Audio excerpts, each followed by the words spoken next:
Welcome back. We're going to go right back to Georgia. By the way, we're having technical difficulties today as we are under constant assault, but we're going to go to back to Atlanta, Georgia, and the John Fredericks, the head of the John Fredericks Radio Network. He's been down in Georgia for 48 hours and already causing all kind of madness down there. I want to talk, John, about this. What is this press conference this afternoon? You've got Doug Collins, who's part of the Trump movement.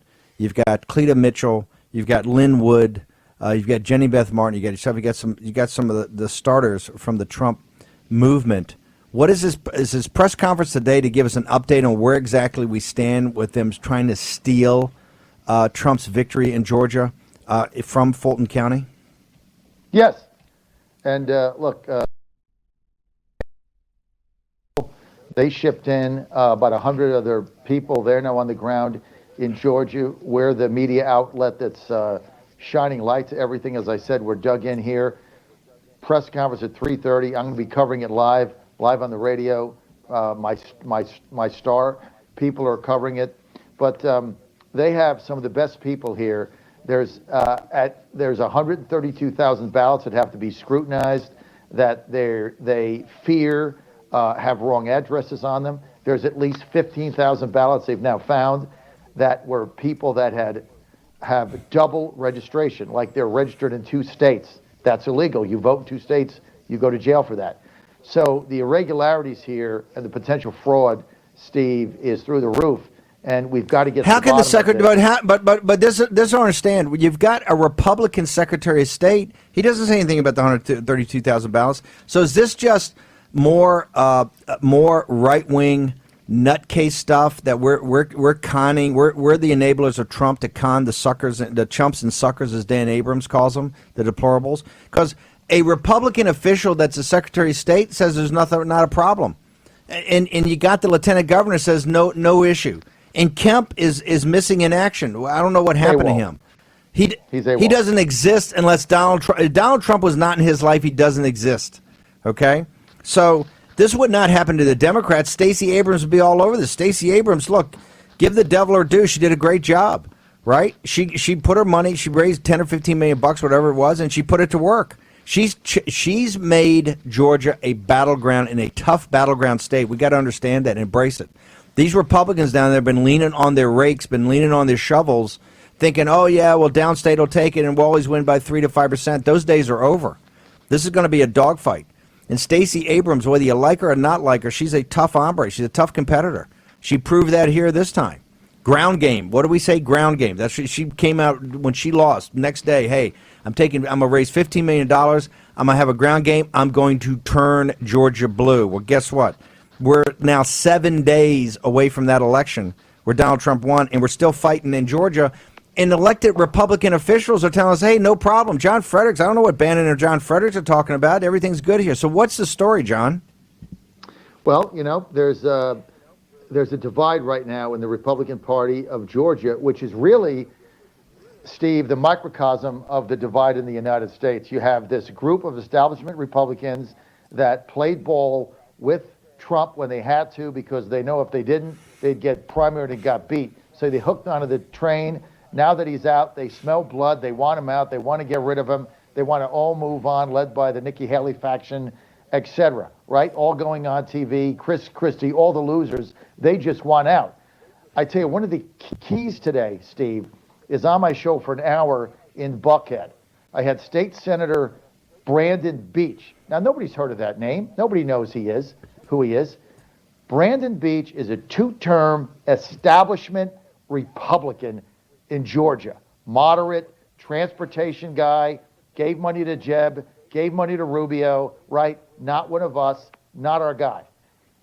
Drove from North Fulton County, an hour in traffic, to Buckhead today for an hour to be on my show, basically saying he's had enough, that he's done with this mamby-pamby stuff, that we have to fight. He believes there's fraud. He came out today, called on the governor to hold a special session, and he said, we have to investigate this. We have report after report after report here of anecdotal people that went in to vote, couldn't vote. They said they already had an absentee ballot. They never even asked for an absentee ballot. This goes on and on. We've got affidavits.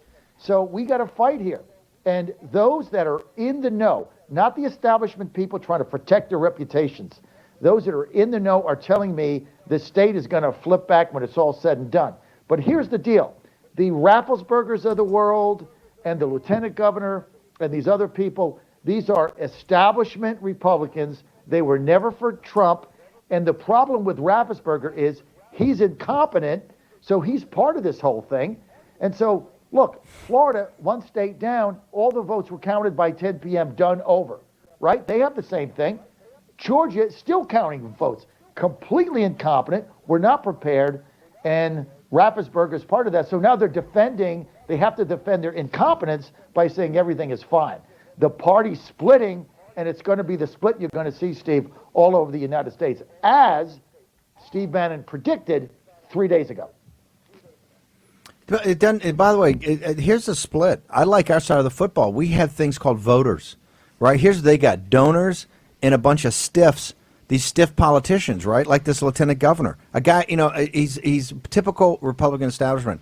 Looks good on TV, right? Not particularly bright, but he's like a TV actor. That's not what we need. We need fighters. The best news I've heard coming out of Georgia is Susie Wiles and the Florida team are up there. Donald Trump would not be president of the United States in 2016 if it was not for Susie Wiles. We had to fight to get her in this. She's absolutely a rock star. She delivered again this time. I think she delivered for DeSantis. She is somebody that knows how to organize a grassroots effort that turns out things called votes, legal votes. That's what to know that she's got her team and 100 people coming up from Florida to assist the folks in Georgia is the best thing I've heard. But I got to tell you, it's a mess down there, and it's an embarrassing mess because it wasn't Kemp. Correct me if I'm wrong. Didn't it take Kemp 6 days? The president had to get involved there. Remember, he's tweeting out, you got to cut off the vote. Didn't it take Kemp 6 days? And they didn't even have a recount, I don't think. This was the original thing. Didn't the Republican Party learn anything of that? If we're going to actually, get officials elected in these states, can't we start running them like Texas and Florida, where you can look there and be proud of how organized they are and how squared away they are? Well, that would mean you have to have competence, and that's one of the issues the Lieutenant Governor, Jeff Duncan, basically thrown in with Rafflesberger today. But look, Steve, I want to get back to something you just said, right?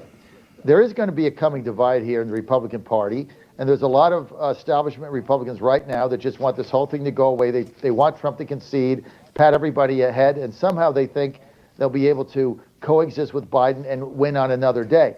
But you nailed it, right? They have the money, we have the movement. Steve, I'll take movement over money any day of the week. That's what you're going to see play out in all these states. They got Wall Street. They got Goldman Sachs. We got the people. We got 71 million people that voted for Trump. That's really going to be the bottom line here. And at this press conference today, you're going to see hundreds of people coming from suburbs in Georgia at this press conference with signs because they don't want their votes to become irrelevant. That's what's happening. When you've got all these illegal people voting, all these fraud votes coming in without signatures, without ballot stamps, that no one knows where they came from, then your vote, I stood on line 3 hours someplace in rural Georgia, and my vote really doesn't matter because of what they dumped in Fulton County. That's why you get to get to the bottom of this. Steve, if you don't fix it now, it's going to keep happening. And I'll tell you the other thing, Steve, and I really want to get you to comment here, okay? Andrew Yang and the Yang Gang and the Democrats are saying, come to Georgia, exploit the loophole, come in for a week, go to the beach, go shopping, get an absentee ballot vote, and go home. There's going to be tens of thousands of people doing this. The Republicans need to do this. They're never going to change this in time because it's got to go through a federal judge. No. They're never going to change it. I know, but that's the only way Democrats can win is if they cheat. Okay, this is gaming the system. They have to game the system. What we have to do is demand, and you've got the new congressman woman who's been doing. But today, Collins, you got to demand. They shouldn't take it to court and try to get. They should call the state. The legislature set up these rules. That's what the whole fight in Pennsylvania is about. The constitutionality. Levin laid it out on his show on Sunday. This is where we got to. And then people should look. If the Republicans can't do that, no offense, we deserve to lose. Okay? It's time to stop then telling people we're going to do all this stuff, because we're not going to do it. Right now, we represent the hobbits. We represent the deplorables. We represent the Lao Beijing of America. As Dan Abrams and our betters call them, the chumps and suckers, right? The chumps and suckers. Well, now it's time to come together and demand that be changed. That's a wrinkle to the system nobody planned. And Yang and these guys show you they only can win if they pull stuff like this, right? And Yang exposed his true colors. He's not for the working man. He's some bi-coastal elite going to come down, rent a big house down in Georgia, bring a bunch of people. They're going to register for a couple things, totally against the rules of the game, and then vote, right? And want to determine who represents folks called Georgians, right? Folks from Georgia. So, no, I think now's the time we got to fight. The future is now. We have to win. We have to secure our victory now. That's what today. Tell me about this press conference before we let you go. This press conference at 3 o'clock or 3:30. You got Doug Collins. What I like, 3:30. I like the cut of the jib of Susie Wiles, of Doug Collins, of Cleta Mitchell, of Lynn Wood, of John Frederick, right? Of Jenny Beth Martin. I like the Trump people that are down there. What's going to happen at 3:30? What's the update? And I hope he's going to talk about these 132,000 questionable ballots, because this is the first. I've heard about it, but this is the first time you put it out to the front of the line here. They're going to. My understanding is today at 3:30, and we're going to be live. We're going to be carrying it live on the John Frederick Show. You can download my app, the App Store, Google Play. Just put in John Frederick Show. Download the app. We're going to be carrying it live, 3:30 in Atlanta. My understanding, Steve, is they're going to be outlining what their case is for voter fraud with specifics. They've been kind of vague. Now they've got the lawyers. Amen. They've got the information. That's what's going to be outlined today at 3:30 in this press conference. And I tell you what, this is not going away. And, Joe Biden could sit there with his new logo that says the office of the president-elect. They can't wish it away, Steve. I mean, these votes, the ones that are not real, they're going to get thrown out, and we're going to see what happens. But I'm very confident today, January 20th, when this all said and done, Donald J. Trump is going to put his hand on that family Bible, Steve. You know what you ought to do today, John, because I want you broadcasting up here that week to lead up to it. To actually come, shift your flag from Georgia back up here, or from Georgia to Richmond back up here. Book a hotel right now. Book a nice suite. Oh, you've got your spot. You already got your spot up here. Everybody that's a Trump person, get ready. Book your hotels. Book your suites. Okay. It may not be the party we had in 2016, because I think kind of will be under siege, but that's okay. At high noon on the 20th of January, it's Donald J. Trump is going to take the oath of office for a second term. And no, Dan Abrams, the people that voted legally and got him into office with the 70.5 million votes, or 46 million votes, are not chumps and suckers. They're citizens of the greatest republic in mankind's history, okay? They are called the deplorables. Thank you very much, John Frederick. Look forward. I'm going to try to get you back on this afternoon. I want to hear the update with the Collins thing, the Collins press conference at 3:30. Thank you, sir, for joining us. Thank you, Steve, for having me. I want to talk to our international audience, everybody from South Africa to New Zealand to Australia that listen to us every day. We are down into the details of this fight, okay? We haven't pulled the camera back to talk about geopolitics in a while, because this is why. It's the most important election in American history, the history of this public. It's the most important election in 5,000 years of Chinese history. We'll explain all that next in the War Room.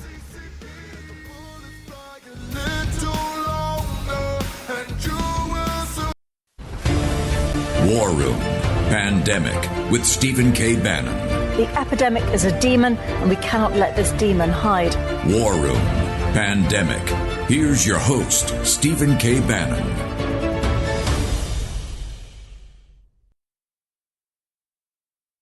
We have a colleague who he took off in June. Was it in June you joined the campaign? Greg Manz. He told me he was going to the store for some cigarettes. Never came back. Never came back. You see what happens when you get a legitimate job? You're out of the war room so quick. Just grab it and hold on. Greg Manz now is returning to the war room officially as of today. So I guess all the rumors about the campaign tightening their belts is true, but that's fine. You were there as the wingman for Jason and the team over there. So I want to welcome back Greg Manz. Tell us what's going on. He was also the highest paid, so they had to chop the biggest salaries first. Exactly. No, it's great to be back. This is where the fight is here in the war room. And when I walked in, Steve asked me, "What are we going to do? What are some thoughts?" We're going back to the war room impeachment days of making them famous. The speakers in these state legislatures, the Senate pro temps, the majority leaders in the Senate. Why are they important?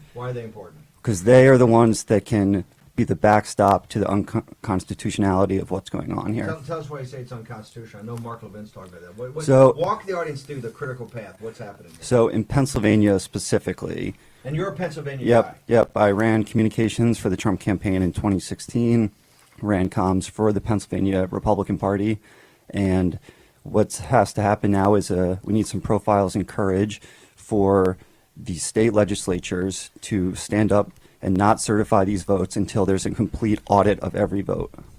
Do you think first off, you've seen the court filings. You think we're getting traction in federal court with the court filings we got?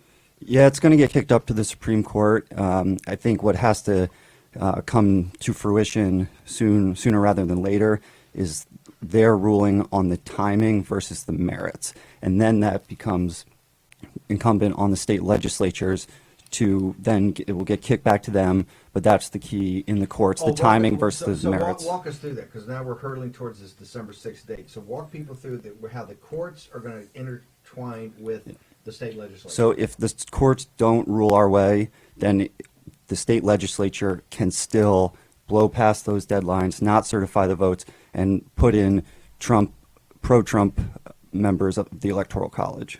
But it's not the end of the world. If Pennsylvania doesn't certify it, you don't have to put up your electors. You can just say it can't be certified. It can't be certified by the Secretary of State, who's horrible, and it can't be certified by the state legislature.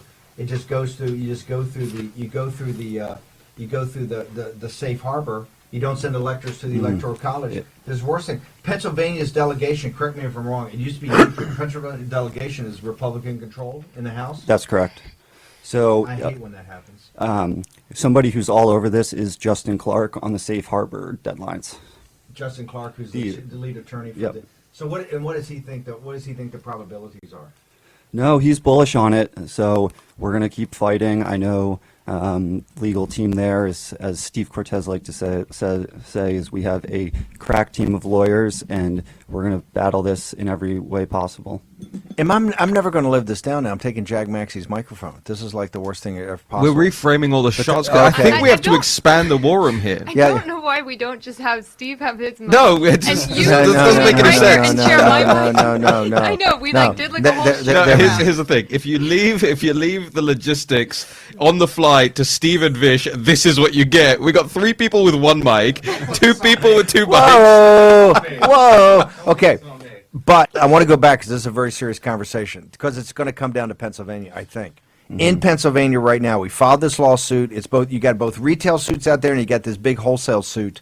The belief in the Republican Party, because one of the things I haven't seen, I've seen some fire breathers in Pennsylvania, but I've also seen some people in the Republican Party maybe not breathing fire that much. What's the status of the Republican Party in Pennsylvania? So right now, Brian Cutler, who's the Speaker of the House in Pennsylvania, has called for a full audit. And there are more fire breathers in the House. There are guys that will go to the mat for us.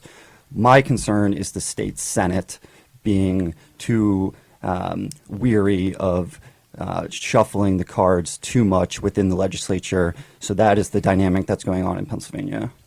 Are they going to understand that President Trump is going to be in their life big league unless they protect the legal votes here? Yeah, and on that note, it looks like President Trump is setting up a leadership PAC. So going forward, the resources will be there to get the message out for people that are not with us right now. Where is the president? Is it true, the rumors that the president may actually be going? I haven't seen his Twitter feed this morning. Is he going to Pennsylvania on Wednesday? Is he going to have go up and they used to be called rallies, but he's going to go up and have a partners discussion with like 50,000 people? I haven't seen any updates about that. No, I haven't seen that, but it's a good time for a peaceful protest of the election. You think that those things are going to start self-organizing in Pennsylvania? Yep, the demand will be there, and I suggest that the president go to Scranton again, right in. It's too cold. Yeah, I saw that. You were. It was very all cold bundled up there. But why Scranton? That is the heart of Trump country. Something that Steve's been saying for a while with the Democrats that are also Catholics and Joe Biden's quote unquote hometown. Right. But it is the area that we can really extract the most passion, in my opinion.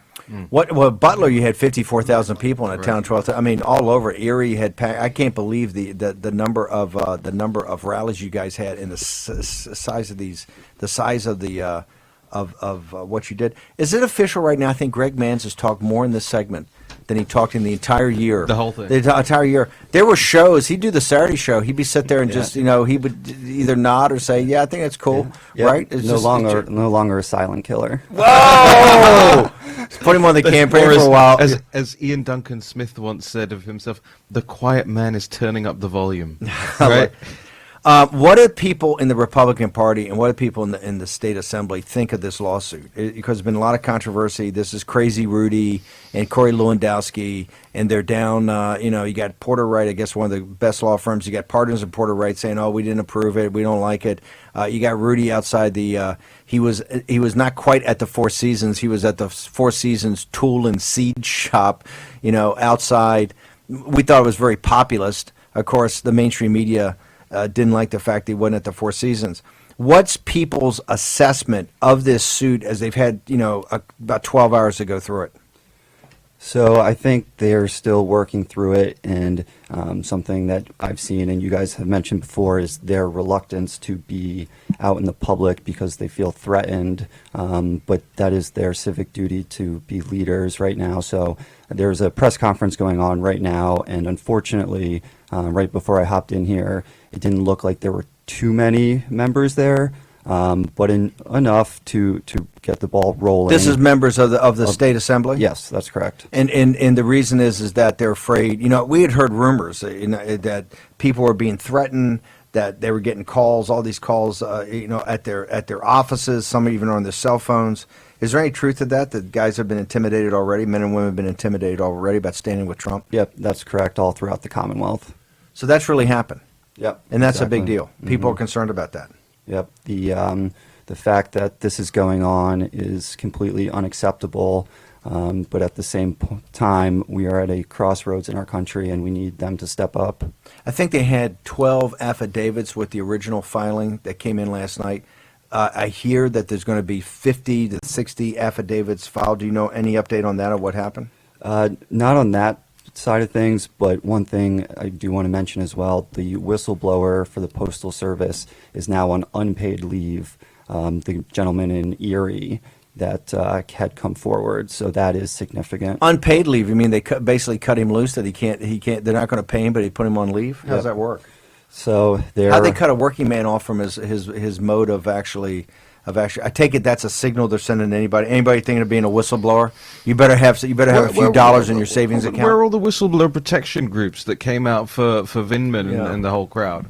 Even more importantly, where is his union? Right. Okay, the union has abandoned him. You know why? Because the union made a bargain with the devil to see that Joe Biden got elected no matter what the rules. And this guy came forward and exposed them. Normally what happens in a situation where you get into some trouble with your supervisors and you're a union member, the union comes to your defense. Their absence speaks volumes. And to that point as well, in Pennsylvania, Philadelphia specifically, a lot of these people that work the polls, that are election officials, are part of unions and get threatened with their jobs if they don't carry out this fraud within Philadelphia. Explain that one to me. You're saying the unions are really in on the fix? Give me that again. Yep, exactly. Somebody, Johnny Dock, somebody who's under investigation now, and Johnny who? Johnny Dock, John Doherty. John Doherty. So he's somebody that's played a role in this for years. The electrical union down there, along with the others in Philadelphia specifically put their people in charge of the election operations from the governmental standpoint, and if they don't do what the union bosses want, will get fired. If the Supreme Court kicks this back and the state legislature's got to get involved about the certification of this, this will take place in early December. How big a firestorm would this be in the Commonwealth of Pennsylvania? We got about 30 seconds. So we've got a lot of support throughout the Commonwealth. There's still a good ground game to get these rallies organized from the operational standpoint of it. I suggest that, like I said, Scranton, then maybe one in the middle of the state, and then let's go up to Erie and have that whistleblower come up on stage. Whoa. Okay, Greg Manz, thank you very much. We're going to get more organized for Greg in the afternoon show today. Welcome back, Greg Manz, into the war room, one of our warriors that left with Jason Miller and Cortez to go to the campaign. A real hero. We're going to take a short commercial break. We're going to return back. We want to thank everybody in Denver, everybody watching the show. Also, is it the Donald? Where are we at the top of the... So the what the Financial Times calls the new home of the far right is the Donald.win. It's the new Reddit platform that after they got kicked off Reddit, and we're at the top of that page, so I want to thank them. I want to thank them. We'll be back after a short commercial break.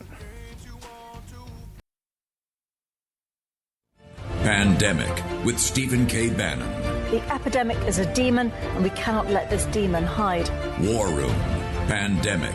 Here's your host, Stephen K. Bannon. Welcome back to War Room. This is Maggie Vandenberg, also known on social media as Fog City Midge. And I'm very fortunate to get to sit in this past week while Steve has talked me off the ledge on numerous occasions and sort of led our forces so that we know what is really going on. And it's amazing because we are at this point in history where they're splitting off. We've got people on social media who have already conceded and believe that Joe Biden is going to be president, that there's absolutely nothing we can do. But here at War Room, we are bringing you the truth. We're bringing you the facts that President Trump was reelected on November 3rd, and that we are just in this legal battle now to prove that fraud took place and to identify the extent of the fraud and to get to the bottom of things. And we are breaking that all down here for you in the War Room. The close on the victory. By the way, so Maggie, I know you're going to jump in here with some social media, but one of our best viewers, a real person from the tech industry, has sent me something that came up from one of the deplorables or one of the deplorables, hobbits, whatever you say. And this is the quote: "It's not that people are upset because they believe the election was stolen from Trump. These people are upset because the election was stolen from the people." That sums the whole thing up right then. This is bigger. You know, the guy, Ben Berquam, the other day had a fabulous interview from outside of Maricopa County, right? Big Trump, like a self-organized Trump rally. Some woman out there, deplorable, just an American citizen. She goes, "This is bigger than Trump. We have to make a stand now." So I don't want to hear any of these guys saying, "Oh, we got to take care of this in the future. I'm going to have a hearing." We don't care about your hearings. Okay, hearing that, right? Hear the sound of the people. They're not prepared to back down. Yes, sir. Not in the future, for the future.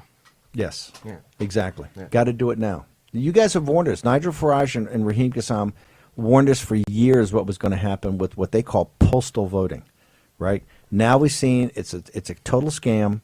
It's a way that they did the mass hysteria to traumatize their base, to then force this thing through these weak, I hate to say it, like in Pennsylvania, to force this stuff through unconstitutionally and get us in this mess. But right now, the patriots are going to take a stand. And Joe Biden should join us. Joe Biden wants to, and I'm going to say this nonstop. If he wants to unify the country and talk to the soul of America, he's not going to do it, wandering around some car dealership talking to the new line of Toyotas. What he's got to do is join in this to have radical, righteous transparency in Pennsylvania, in Michigan, in Wisconsin, in Georgia, and in Arizona. And let's throw in Nevada just to be on the safe side, right? Well, and I just think it's so interesting because everything kind of ties together with this show, where it goes from the pandemic to what we're dealing with now and the justification for pushing these mail-in ballots. And it's wild because now we're going to a place where we're seeing them trying to bring back the pandemic, pushing this idea that we're going to have to go back into shutdown in some of these states. And it's just utterly ludicrous because meanwhile you've got hundreds of thousands of people out partying, but in California they're putting restrictions on people being able to gather for Thanksgiving. So it just here they put in the word. So Jack Maxey, let's go back to the pandemic. You're the oracle of this. I think Maggie brings up great points. And Raheem, we've got Boris Johnson, the very first guy. He couldn't wait to congratulate Biden. Well, right? The Chinese Communist Party has more respect. Chinese Communist Party put an official statement. They're on them for not congratulating Biden. They said, hey, when the legal process works out, right, we'll deal with it. Now, we know that in the back of this, undermining this nonstop, but that's their great facade they put up. But at least they're showing on the facade, on the finesse, right? They respect the finesse, okay? You know, there's actually some intrigue about that Boris Johnson thing. Have you seen this? Did anyone catch this? Okay, so the image that he uploaded to Twitter congratulating Joe Biden, people have actually done a forensic on it, and they have basically scrubbed, as if they're like photoshopping something, they've scrubbed out Trump's name and put Joe Biden. So the original congratulations message was for Trump, and further a couple of lines down it says for your second term, scrubbed, and it's been replaced. So it's like some intern sitting there erasing it on Photoshop. Okay, I know this image that you're talking Yeah. about, but also in that image, doesn't it say, I look forward to working with you on climate change? Yeah. It was the first thing listed, and then after that it was Yeah. like trade. Yeah. Was that part of the original No. statement? So if you see the words to the original to Trump are smaller. It's clearly a longer message, a bigger paragraph, and they've gone over it, wiped it with the Photoshop pencil eraser instead of starting a whole new graphic, and just did the thing to Biden. Well, it's a perfect metaphor for Boris Johnson's entire political leadership it's the here, perfect right? metaphor for this election. Well, he's a reactionary. That guy does not stand for anything. Greatest disappointment in modern. I think British reactionaries political actually history. stand for more than Boris. I think he's just weak. Oh, yeah. But Yeah. let's to lead into the Reactive. pandemic part. I want to talk about the UK because all of a sudden he comes out of nowhere. They're the ones opening up the bars and the pubs because anybody who's been to London knows you can't keep these guys out of the pubs, right? And you're not going to keep them outside, not in November, right? Yeah. They're going to be inside. All of a sudden they come now with we're going to shut the whole country down again. I don't know how. It's bad enough for us, and we're the prime reserve currency. I don't even understand how the British think they're going to finance this. No. It's going to be their balance sheet's going to be so upside down. There'll be 2 generations before they pull this thing out. Now it's coming here with Biden sitting there going, a mandatory mask. I'm doing all of that. I know we have a lot of people in the United Kingdom who watch this, and let me look dead into the camera and tell you exactly what's going on here. Okay, I know where the camera is, Vish. Thank you. Thank you. This is the administrative states stitch up to push Britain back into the European Union. That is exactly what's going on here. Wow. Remember that. To reverse Brexit. Okay, let's go out to Arizona right now. We're able to get some of these guests up. Let's get Boris Epshteyn from the campaign. He's the man on the scene out in Arizona. Boris, two things. Give us a quick update on what's going on, and then I know you were one of the smartest lawyers that worked with us in 2016. You were prepared for all this. I want to ask you your thoughts on the overall legal strategy, but let's first talk to us about the math in Arizona. Is it still coming back towards closer to a Trump victory?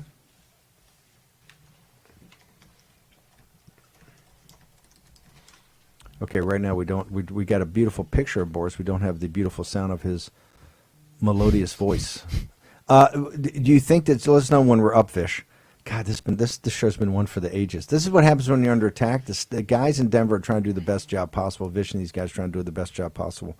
We'll make sure we try to get it off. We don't get Boris now. We'll get him afterwards. The amazing thing, by the way, yep. 2 things. The amazing people are creating their own versions of the YouTube live chat, like on the Donald.win, and there's we have a Discord chat channel for the National Pulse, and they're all piling in there and having the live chat. So people are organically coming back together and putting that back together, which is amazing to watch. The incredible thing, I was talking to Rob Sigg over at America's Voice this morning.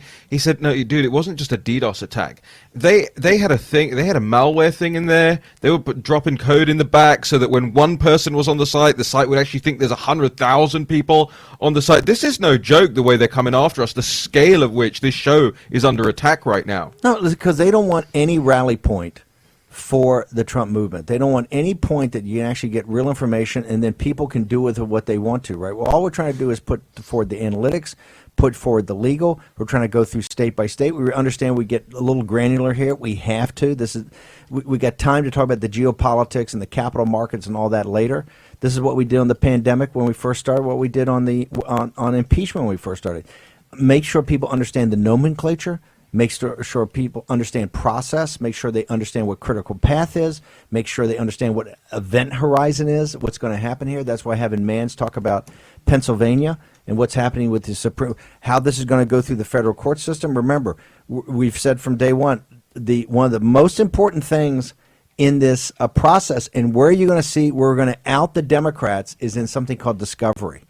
Instead of Joe Biden giving us the happy talk, he wants to bring the country together. Watch what his lawyers do in these court sessions to stop any review of any of the information, right? If he wanted to bring the country together, you got to bring it around that everybody understands they were all legal votes. We now understand there was widespread fraudulent voting. What Joe Biden could do, and he could tell his lawyers, I want you to back off. In fact, I want you to be more about radical transparency. I want us to be more about righteous transparency. I want to make sure that everybody can go through this so that the nation can come together and be comfortable about who the winner is. The lies of Joe Biden, the Democrats are going to come out in the legal process, right? Where you go to MSNBC and CNN right now, they're saying, shut it down now. These are all ridiculous lawsuits. This is crazy Rudy, wandering around the Four Seasons tool and seed shop, right? This shouldn't. If they want to bring the country together, they would be open to full discovery, right? But they're not, and they're not going to be. And so we've pleaded for this, but you're going to see this because they don't want to address it, and that's why you see whether it's on the Donald or these sites that are coming up. People, because some of the old standards, and let's be frank, Fox, and I haven't criticized them yet for making the early call. That's a decision they're going to have to make and have to live with their decision desks and the guys who run the news site. All we've brought up is the fact that it was identified early on they were going to be a key component of this. I did get on Neil Cavuto yesterday, and I didn't want to make it a personal attack, but with his really dismissive attitude to the hobbits, to the deplorables, to the American Lao Beijing, old 100 names, to really what Dan Abrams referred to, our betters referred to as ye chumps and suckers, right? This is what they think of you, right? They think all they want you to do is keep your mouth shut, and they want you to be a drone. They want you to be an automaton. They want you to go to work like crazy, not really ever accumulate any capital or anything, right? Work like crazy. Be 2 paychecks away from financial oblivion, but work like crazy. Get you on the wheel of, samsara with the debt, but pay your taxes, right? Make sure you pay all your taxes and your fees and all your local taxes and everything like that. Run the civic organizations, and then serve up your children to be in the armed forces as they go around with their neoliberal and neocon policies that they want us everywhere in the world, right? Sticking our nose in everybody's business instead of focusing on the existential threats that threaten the entire world system and imprison and enslave the world and the workers of the world, right? That's the system. That's the globalist system that Joe Biden's a part of. Joe Biden's on the payroll of. Joe Biden is supported. If Joe Biden wants to bring the American people together, if he wants to, talk about the soul of the American people, Joe, immediately release the dialogues of your 25 hours. You have bragged so much. If you spent more time with Xi, President Xi, dictator Xi, than any leader in the world, 25 hours of one-on-one, please release the readouts from the State Department. There was only a translator, so we know there was a record, right? Just please get it, and please get it to us so that we can see it and let the American people judge. That's how you get, this radical transparency is what we need to see. So, and we're not seeing it. And what you're really going to see in the Biden campaign is when it comes down to discovery. Mm-hmm. They're going to want to shut this thing down and say, it's a bunch of nutcase stuff. They got a couple of affidavits and a few votes. No, they're looking to non-certify 600,000 ballots in Pennsylvania. And here's the thing. You're going to see with Doug Collins this afternoon. You've got killers are now stepping up. You've got Corey in Philadelphia. You got Doug Collins and Lynn Wood down in Georgia. You've got Boris Epstein. In fact, do we have Boris? Can I go to him? He dropped out.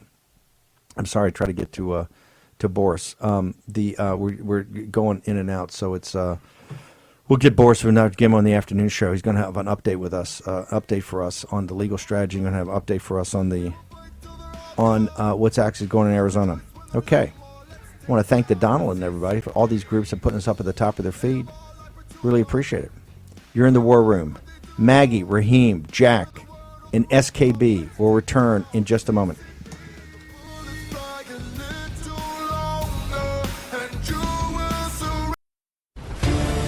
War Room Pandemic with Stephen K. Bannon.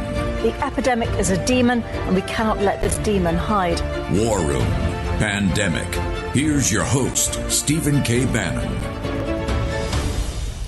I want to say thank you to the entire production team in Denver and Vish and Dan and everybody. We got Greg Manz back here. We're under constant assault just to bring you news and information. Normally like to get guests from all over the country. We're going to try to get Boris Epshteyn on as soon as he's on. Producer Vish is going to let me know. I want to ask you guys. We're going to get him on to talk about Arizona. Raheem, start with you. Go to Maggie and then Jack. The lawsuit that's in Pennsylvania is going to be the driving focus of what I call being a forcing function. It's going to force a lot of people out into the open, right? It's going to force people that really support President Trump in this movement and want a really fair count. You're going to see the Republican establishment. You're going to see, like, where's Mike Pence, right? Where's Mike Pence? I'd love me some Mike Pence, but I'd like to have Mike Pence in front of. But you see Kemp in Georgia. You see Mike Pence. I hear this thing in the New York Post. Mike's going on vacation for Florida. Mike, note to self: we're all tired. Okay, we're all tired. Now's not the time to be on a beach. But you've just heard Greg is going to force the General Assembly there. You're going to see the Biden group, if they want to really have exposure here. So where do you think the sense is right now with the community out there, Raheem, of where we stand with this lawsuit? Well, I want to make mention of USA Today's coverage of these lawsuits in Pennsylvania as well. They said, we asked lawyers and legal experts what they thought of the Trump campaign's lawsuits in the state, and their response was, quote, dead on arrival. And then it goes in to show you who they quoted. Now, who do they go to? Noah Feldman. Anybody remember Noah Feldman? Wasn't he one of the expert witnesses? He was one of the Trump impeachment witnesses. Yes. So hang on a second. USA Today has gone to one of the lawyers on the Democrat side who tried to get rid of President Trump, what they thought of President Trump. That's impartial. It's incredible. No, I saw that. It's incredible. It's also like USA Today also had another article said Trump donors tell Trump, stop. And I read it. Not one donor was mentioned. No. Even Dan Eberhardt, who will grab every mic. This guy writes like a tiny check, and because he's the only guy that will give the left wing media, the Wall Street Journal, New York Times, negative stuff about everybody. He writes one tiny check, and all of a sudden he's like the Kochs, right? They couldn't even get him on the record. Right. So this is USA Today. Here's the tell, folks. They're nervous. They're nervous, and here's what they're nervous about. They're nervous about 71 million voters who they understand are not going to back down 1 inch. We're not going to accept the great reset of globalization is not going to happen. We're not going back to that. We're not going to go back to what this disaster was when Hillary Clinton went down in flames. The American people rejected it, and they rejected it again on November 3rd. That's why we're closing on this deal. And in that process, we're going to jam Biden and all these phonies for exactly what they are. And I hope every Bernie person that went in and voted for him are getting a belly full of it right now. Okay? Because Bernie Sanders, you're a disaster. You had 2 shots. You had 8 years to take this down, and you had 8 years of pillow fights. Okay? You had 8 years of pillow fights. The hard drive from hell and all that stuff that Jack Maxey, and understand also, the reason our Twitter feed's down? Our Twitter feed's not down about the reference to St. Thomas More and the heads on pikes. That's not why it's down. They wiped the Twitter feed out for one reason. Jack Maxey and Vish Burra and the entire team here at the War Room and Noah Benjamin, the entire War Room squad worked for weeks and weeks and weeks and dumped we got the receipts. They dumped the receipts so everybody could see it. Every wire transfer, every violation of securities law, every signed engagement letter, every signed joint venture, all of it, right? Not even the salacious stuff. I'm talking about the hard facts of not just their corruption, but their compromise. They've been compromised by the Chinese Communist Party, plus dozens of others. I just keep saying, hey, just let's focus on the CCP, but they got like every country in the world. These guys had a business model that was monetizing access to Joe Biden. Not to Joe Biden, the thinker, not to Joe, but to Joe Biden, the office holder. He's compromised. And if, Twitter and Facebook and all that think that that's cyberbullying, that's in the United States of America. That's called political opposition.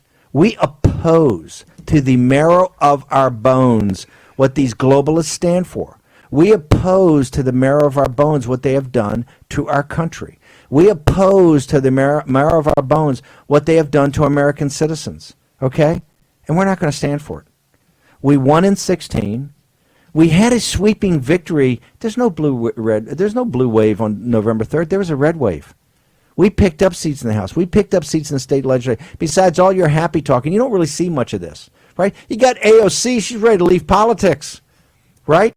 Because the wicked witch of the West, master strategist Nancy Pelosi, may have another thing.